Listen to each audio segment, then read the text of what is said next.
அந்த காட்டிலே நிறைய நிறைய மரங்களும் செடிகளும் கொடிகளுமாக இருந்தன. அந்த அடர்த்தியான காட்டிலே ஒரு மரத்திலே 2 காக்கைகள் வசித்து வந்தன. ஒரு கிளையிலே ஒரு காகம் கூடு கட்டியிருந்தது. இன்னொரு கிளையிலே மற்றொரு காகம் கூடு கட்டியிருந்தது. இரண்டும் அதிகாலையிலே காட்டை விட்டு புறப்படும். 3 கிலோமீட்டர் தூரத்திலுள்ள ஒரு கிராமத்திற்கு பறந்து போகும். அங்கே அவைகளுக்கு வேண்டிய தின்பண்டங்களெல்லாம் கிடைக்கும். திருமண நாட்களிலே அல்வா, ஜாங்கிரி, வடை, போண்டா, முறுக்கு எல்லாம் கூட கிடைக்கும். அந்த ஊர் மக்களும் சாப்பிடுவதற்கு முன்பு காக்கா என்று கூவி அழைத்துச் சோற்றை ஓரிடத்தில் வைப்பார்கள். இந்த 2 காக்கைகளும் மற்ற காக்கைகளையும் காக்கா என்று கத்தி அழைத்து கொண்டு போய் அவர்கள் வைத்த சோற்றை பங்கு போட்டு தின்னும். ஒரு நாள் இந்த 2 காக்கைகளும் ஒன்றாக பறந்து வந்து குளத்தங்கரையில் தனியாக இருந்த ஒரு மரத்தின் கிளையிலே உட்கார்ந்தன.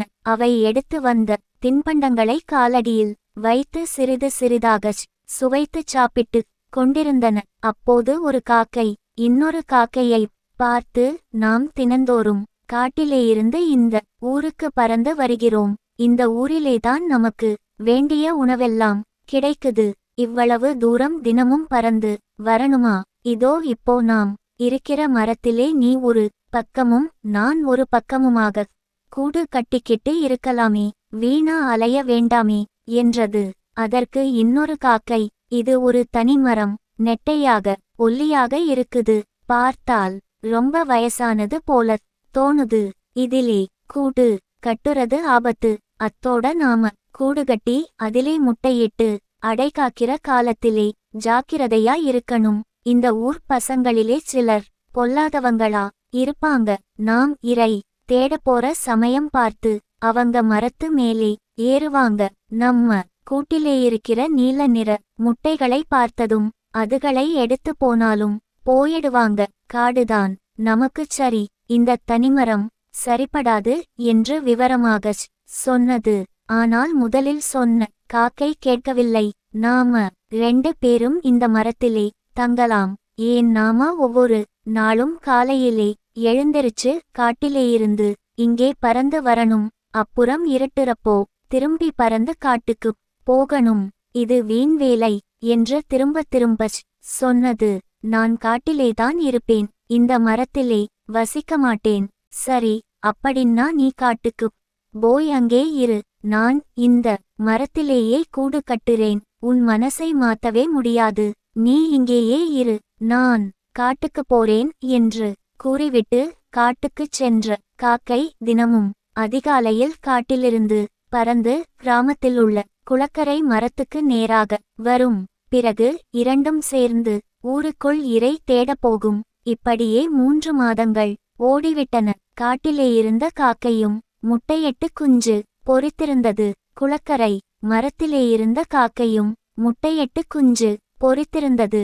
2 காக்கைகளின் குஞ்சுகளும் ஓரளவு வளர்ந்துவிட்டன. இன்னும் 4-5 நாட்களிலே பறக்க ஆரம்பித்து விடும்.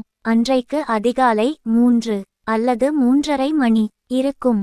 மட மட வென்று இடி இடித்தது. பளிச் பளிச் சென்று மின்னல் மின்னியது. விர் விர் ரென்று புயல் காற்று வீசியது. தொடர்ந்து பலத்த மழையும் பெய்தது. சுழற்றி அடித்த புயல் காற்றிலே குளக்கரையிலிருந்த மரம் தடால் என்று தரையிலே விழுந்துவிட்டது. அப்போது அதிலிருந்த காக்கை கூடும் கூட்டுக்குள்ளிருந்த குஞ்சுகளும் பாவம் கீழே விழுந்து நசுங்கிப் போயின. தாய்ப்பறவை மட்டும் தப்பிவிட்டது. தப்பி பிழைத்த தாய்ப்பறவை குளக்கரையிலிருந்த ஒரு கல்லின் மேல் உட்கார்ந்து அழுது கொண்டேயிருந்தது. அப்போது காட்டிலிருந்து வந்த காக்கை தூரத்தில் வரும்போதே மரத்தை காணாமல் திடுக்கிட்டது. அருகிலே வந்ததும் மரம் சாய்ந்து கிடப்பதையும் கல்லின் மீது அந்த மரத்தில் வசித்த காக்கை அமர்ந்து அழுது கொண்டிருப்பதையும் கண்டு அதிர்ச்சி அடைந்தது. உடனே கல்லின் மீது இருந்த காக்கையின் அருகிலே சென்று விசாரித்தது. விவரம் தெரிந்ததும் மிகவும் வருந்தியது. அதற்கு ஆறுதல் கூறித் தேற்றியது. காட்டிலேயும் புயல் வீசியிருக்குமே, நீ இருந்த மரத்துக்கு எந்த ஆபத்தும் இல்லையே என்று கேட்டது.